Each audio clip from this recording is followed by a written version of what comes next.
You know, they say films like this always have their own platitudes that prop them up bacon on is barely these holy a topping on a pedestals that sandwich, somehow right? can be Bacon transcendent itself as films. it's more of an in their own aperitif. right. It's Fantastic more of a dialogue, use of character development, film. They They say that kangaroos just can't overall have what they fast stand dialogue, for, and also what sharks the can't film swim. stands for. Other But at the end of appears the day, lots isn't of it so much what of the film is animal about? kingdom Because has the film more doesn't severe stand for limitations anything, than the rest of and the world film will let out. will fall for anything.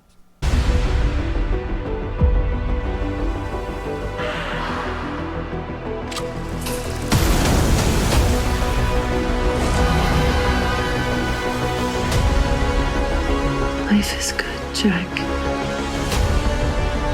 As long as the children are here, we're safe. May the days be aimless. Let the seasons drift. Do not advance the action according to a plan. And today we have White Noise. This one ain't gonna be for everyone, I can tell you that right now. So White Noise is the latest film by director Noah Baumbach, I believe. The name didn't click with me at first, but after thinking about it and then, obviously some research, I soon realized the guy that directed Marriage Story, which is a film that I haven't seen yet. He's directed several other films in his career, but I saw that he also was a writer and adapted Fantastic Mr. Fox when that film was a thing. And then if you saw the trailer like I did, you saw part of its marketing is the fact that this film stars Adam Driver, I'd say a household name by now. I've covered him on my channel before. No need to go too deep into his filmography. Although there is a whole family, I'll say opposite Adam Driver, the other star of the film is Greta Gerwig. Now that is a name that I did know. Fascinatingly enough, she's not really only an actor, but she's actually an actor and director. If anything, you know her from the fact that she directed Lady Bird, which is a film that I've owned for several years and also haven't watched yet. But otherwise, a film that I previously covered on my channel that she also directed was Little Women. She usually does a very good job with whatever she's been tasked with. Man, what can you say about White Noise? This was a weird film, man. Not necessarily bad weird. We're not talking like Act 3 of Men bad weird. I kept getting deja vu throughout this film to my experience with I'm Thinking of Ending Things. I did a commentary track for it back in the day. I don't think I did an official review, but if you got the time to sit down and watch people talk to each other for minutes at a time about philosophy, life, death, a range of things, life and existence and nihilism, then you can sit down and watch it. But both these films have some common threads. I'm Thinking of Ending Things is definitely more dreamlike. Both these films just have conversations that just come out of nowhere. They could be very diegetic to the scene or not that diegetic at all. They could be random, but they're just happening. And they could contain prevalent facts or something relevant to the narrative, but they're just conversations that are flowing. And in one film they're more organized. In this film they're kind of more all over the place. I'm getting ahead of myself. I'm comparing these two.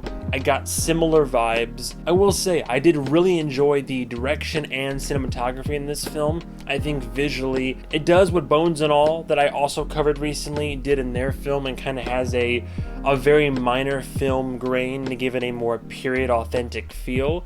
And I think that adds to the film's quality.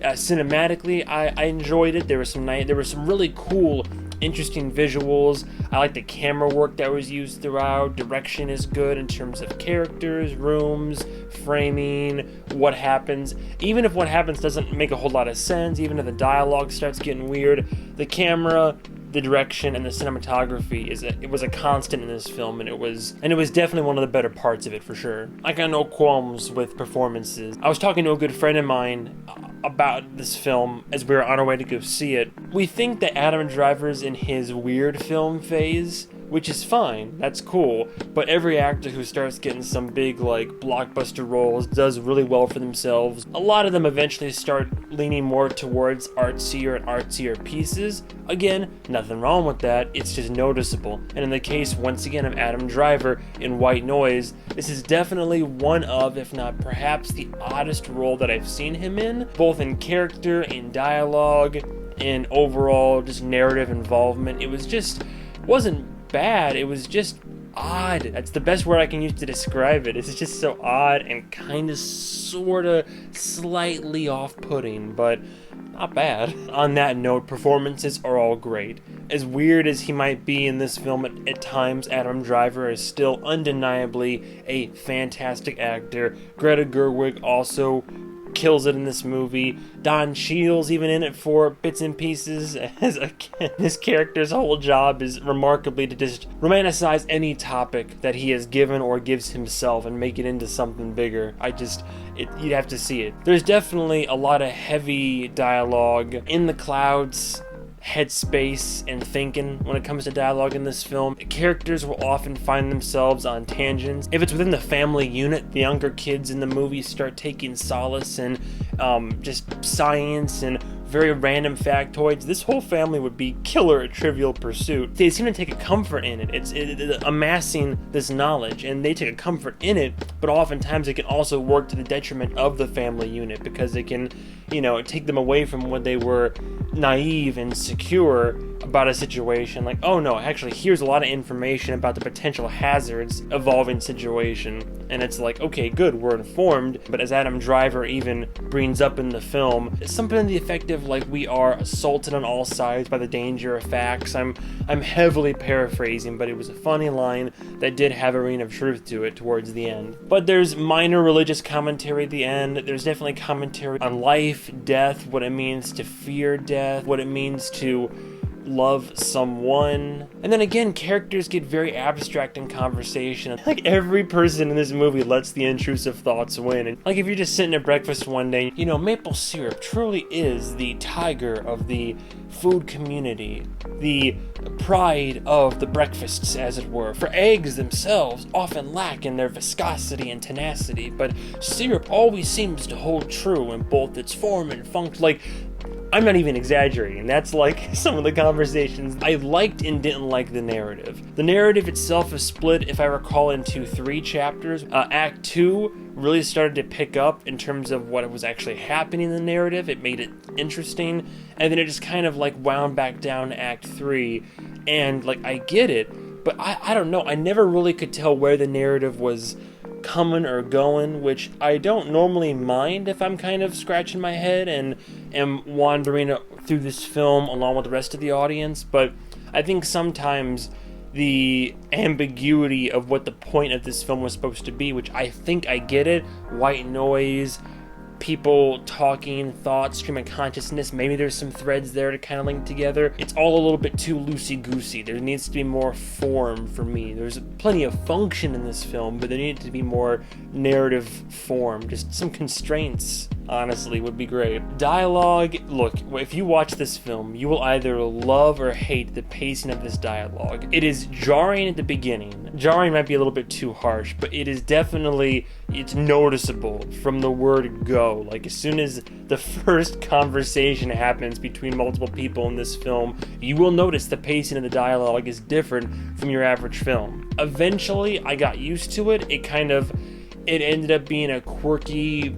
attribute and quality of the family dynamic and kind of the world around them. It was a commonly accepted form of dialogue, which is how people spoke to each other, how conversation overlaps so casually. But at the same time, I didn't like it because there'd be sentences and conversations that would happen and they would fade out and you'd fade away and go to the next person. And oftentimes there are sentences that, maybe if I had subtitles, I would have caught it, but I would have liked to hear what that person was saying. I would have loved to have heard that thought finished, and you don't get that. You get a bunch of overlapping, intersecting, overspliced, a bunch of conversations going everywhere. Most of them are important in their own right. Some are just a little bit silly and don't even relate to each other. A lot of the characters in this film use other people's conversation as a springboard to launch into their own thought, which I guess is maybe, again, part of the white noise motif, the self-obsessed ideas of humanity. Who knows? Plus, Adam Driver's character, I want to like him, but there's like one major quality that he has that they establish in Act 1 throughout the film. He's basically big into like Hitler studies. It seems like his character borderline glorifies the man, which is very problematic, both back then, right now, really any time. One can hope, again, I discussed with my friend after the film, one can hope that he just has a morbid fascination with the character and likes to study and embellish and all this just because it's not so much the man that he's worshipping, but the power of what he did, and just kind of studying that and talking about how much of an effect it had on the world and society. One can hope that was the case, but if he just was literally enamored with Hitler, it's very problematic and makes for a difficult situation for the audience, because most people in the audience are going to hear Adam Driver's character studying Hitler, speaking about him with reverence, and think, oh, he likes Hitler, why the hell would I like this guy? I think it's a poor choice, especially because they don't really fully address it or give an explanation about it. And the last thing I'd have to say is that characters in this film, the main characters, Adam Driver, Greta Gerwig, and honestly their whole family, characters are all subtly developed. I guess you could say Adam and Greta both kind of sort of have a journey of sorts. Like they go through some stuff that definitely tests their marriage and their world views and views on life, I guess. But I don't think anybody really has an arc. People just kind of meander around, then fly around a little bit, then meander around some more. Things happen, a lot of conversations are had, some drama ensues, and there's a resolution of sorts by the end. But I don't know, for a film like this, I mean, at least I'm thinking of ending things, you definitely got some characterization, because you really only had two main characters in that film, and even though a lot of the same things in this film were happening in that film, they developed the characters, and if you study it hard enough, then you learn the truth about characters, and you really get some characterization. At the end of the day, I'm happy with this new thing that Regal's done at least 3 times now, where a film that Netflix will be publishing like almost a month or a few weeks out is given a limited early theatrical run. I like that. Gives people like me a little bit of an edge, but also gives me a chance to see these films that otherwise I'd be forced to stream in a cinematic and theatrical context. So I'm very grateful for it. Overall, I'll leave you with this. White Noise, I debated on this for a minute, but I gotta be fair to both the quality of the film, what it does right, what it does wrong, and my personal enjoyment. I would be willing to give this a high 3 out of 5. A high 3 out of 5. This is just above average. I know critics people really don't agree with me on this one. Don't get me wrong, I don't have a overwhelming desire to go see this film again, but it's just such again, I use this word, an odd, interesting case. It's not a bad film. It's well directed, well shot, good cinematography, lighting, characters are interesting, dialogue is unique. There's definitely some stuff this film is trying to say. A lot of metaphors, analogies, probably some allegories mixed in there. Something a smarter man than I would sit down, make a video essay about, and gain some additional contextualization for what occurred on screen. But in the meantime, I feel like the film suffers from lack of proper narrative, pacing of dialogue, the whole Hitler thing. I'll leave it at that. And then character development is a thing in films that I think is always a bit hit or miss. But in this film, like I said, they're subtly developed, but not well enough to my liking.